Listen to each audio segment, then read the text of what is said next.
Sonatrach CEO has said a $70 billion worth investment will be allocated to projected shale gas exploitation against the backdrop of renewed protests in Ain Salah in southern Algeria. In France, hundreds of thousands of people attended Sunday a large-scale anti-terrorism march through Paris to honor the 17 people killed in attacks in the French capital. In Lebanon, double suicide bombings at a coffee shop in the northern city of Tripoli have killed 9 people and injured more than 30 others. And festivities began on Sunday across Algeria and elsewhere in the Maghreb region to mark Dzair, also known as the Amazigh New Year.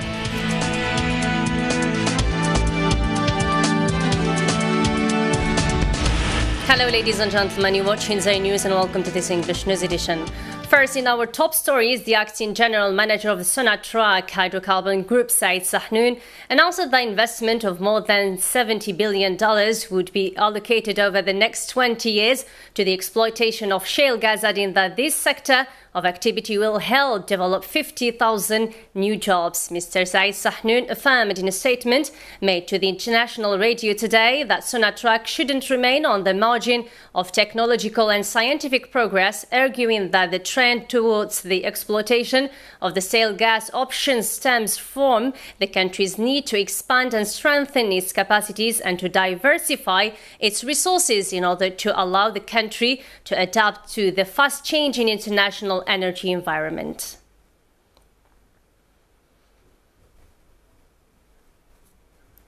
In the same context, the local residents of Ain Salah in the southern Tamanrasset province, now protesting against the projected shale gas exploitation in the region, have demanded the organization of workshops destined to explaining the ins and outs of this alternative energy to the entire Algerian population, with on focus its feared impact on the health of people and the environment. The protesters also demanded a presidential decree ordering immediate halt to the drilling projects in the region. Let's take a listen to the protesters' representative. هذه العمليات تتوقف في الوقت الحالي ثم تمشي. These drilling operations must stop immediately. After that, Sonatrach and the Ministry of Energy must open doors to explain to the Algerian public the necessity of shale gas exploitation. The demand is easy. They stop the drilling in the meantime and evacuate the place after cleaning it. So basically, these are the demands of Ain Salah citizens. The work should stop until the Algerian government agrees with the public that there is no danger in shale gas. We want the Prime Minister and the President to understand our demands and answer them.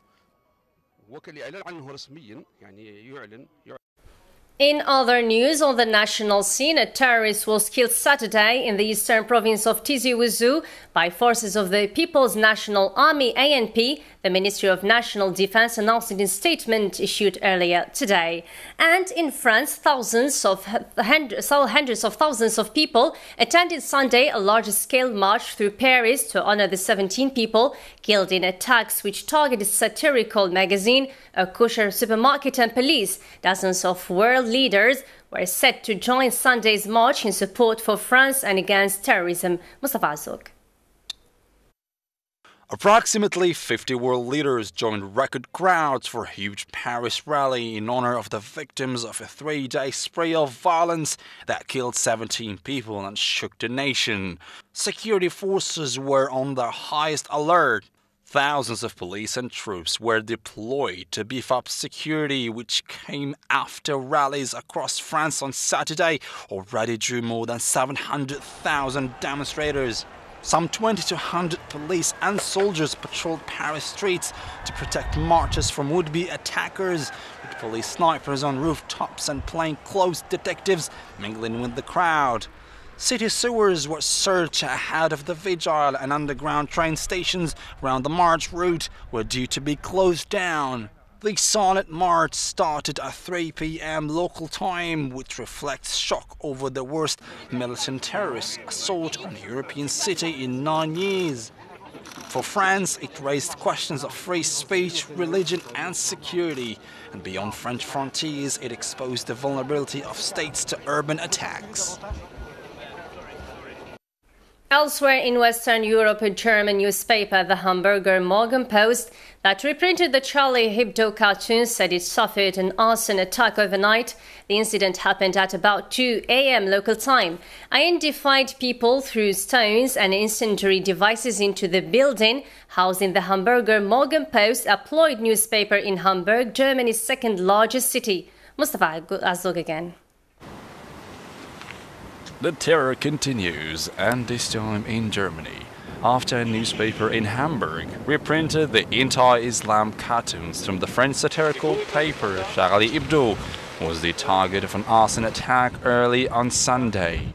According to the local law enforcement, rocks and burning objects were thrown through the window. 2 rooms on the lower floors were damaged, but the fire was put up quickly. The regional tabloid daily, the Hamburger Morgenpost, had splashed 3 Charlie Hebdo cartoons on its front page after the massacre at the Paris publication, running the headline, "This much freedom must be possible." No one was hurt in the attack, which police said occurred at about 1 a.m. in the morning. 2 people were detained, while state security had opened an investigation. However, the police declined to provide further information about the suspects. These attacks came amid the growth of Islamophobia in Europe, and in Germany in particular, where at least 18,000 people in the eastern German city of Dresden have taken part in rallies opposing Islamic influence in Western nations, prompting massive counter-protests in several cities. Organizers of the opposing demonstrations in Berlin, Stuttgart, Cologne and Dresden said they were rallying against the discrimination to instead promote a message of tolerance.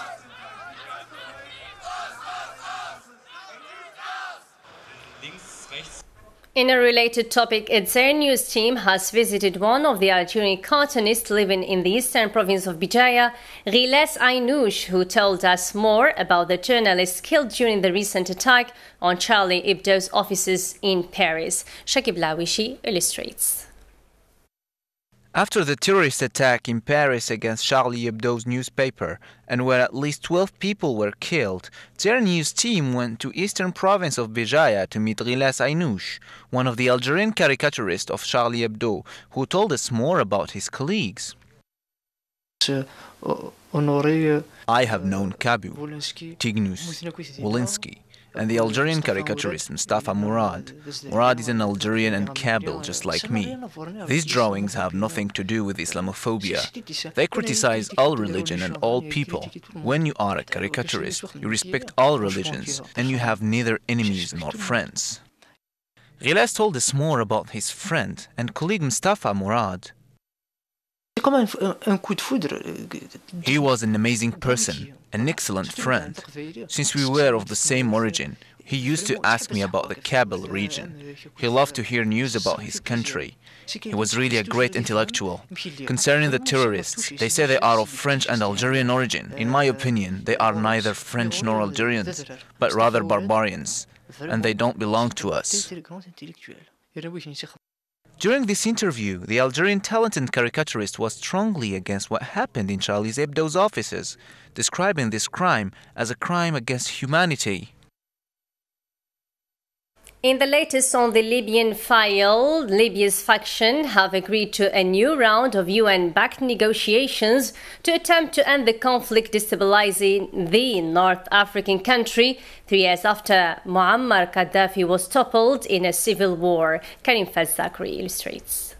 The UN support mission in Libya announced in a statement on Saturday the fresh round of political dialogue between Libya's rival factions would be held at the UN office in the Swiss city, Geneva, next week. The agreement was reached after wide and intensive consultations with the parties by Bernardino Leon. In the statement, the UN said the primary objective of the dialogue will be to reach agreement on the management of the remainder of the transitional period, including the formation of a unity government that enjoys wide support. The statement also stated that the political dialogue may pave the way for a stable environment for the constitutional process in which a new permanent constitution can be adopted. Federica Mogherini, the EU's chief diplomat, urged Libya's rival factions to make the best of next week's peace talks in Geneva, warning that it represents a lost chance which must be seized. UN-sponsored talks planned to be held inside Libya were cancelled last week, and the UN has since proposed a temporary ceasefire in order to facilitate talks. International concern has been mounting over Libya, which is mirrored in its worst fighting since Western and Gulf-backed fighters overthrew Muammar Gaddafi, the country's longtime ruler, in 2011. After weeks of fighting in the summer, an armed faction, Libyan Dawn, allied to the western city of Misrata, took over Tripoli, driving out fighters from the city of Zintan, who had set up in the capital after the fall of Gaddafi. Libya's internationally recognized government of Abdullah Athni and the elected parliament now operate out of the east. Most countries pulled their diplomats out of Tripoli after the city fell to Libyan Dawn forces.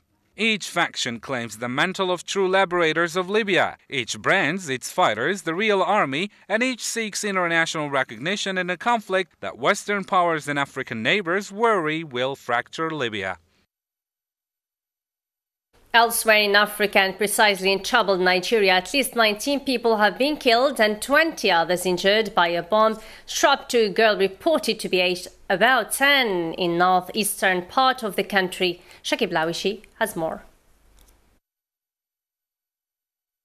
Approximately 20 people are reported to be killed by a girl's suicide bomber.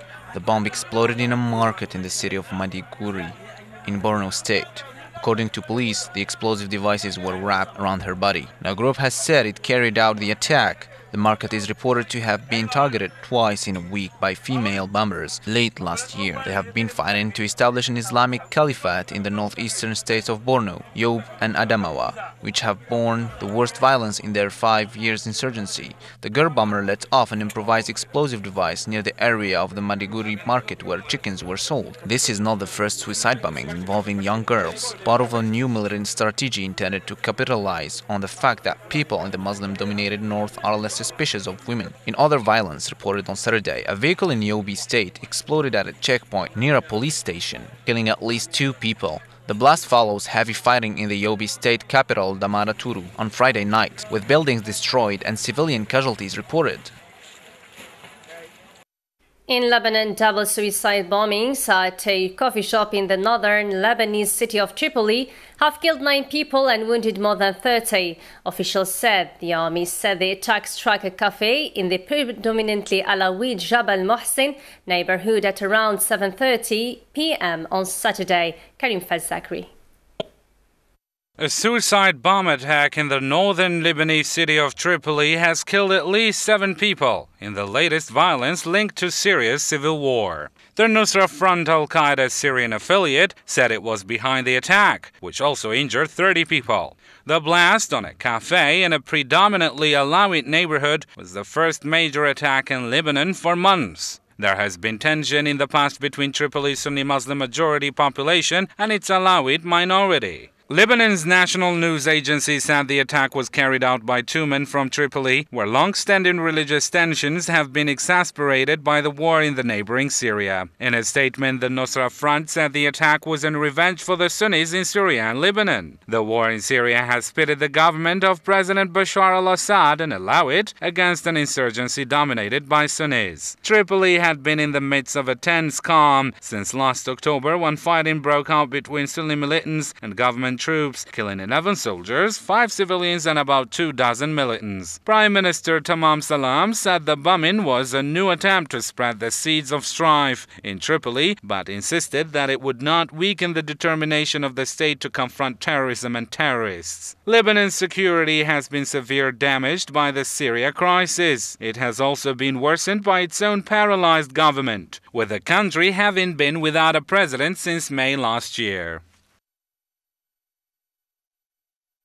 Indonesian search teams believe a sonar scan has detected the fuselage of an AirAsia airliner that crashed 2 weeks ago, with the loss of all 162 people on board as divers were on Sunday checking the find, a senior official said. Indonesia AirAsia flight QZ8501 lost contact with air traffic control during thundery weather on December the 28th, less than halfway into a 2-hour flight from the Indonesian city of Surabaya to Singapore. There were no survivors. Researchers or searchers have also been hearing pings believed to be from the aircraft's black box flight recorders near where the tail of the Airbus A320-200 aircraft was raised on Sunday.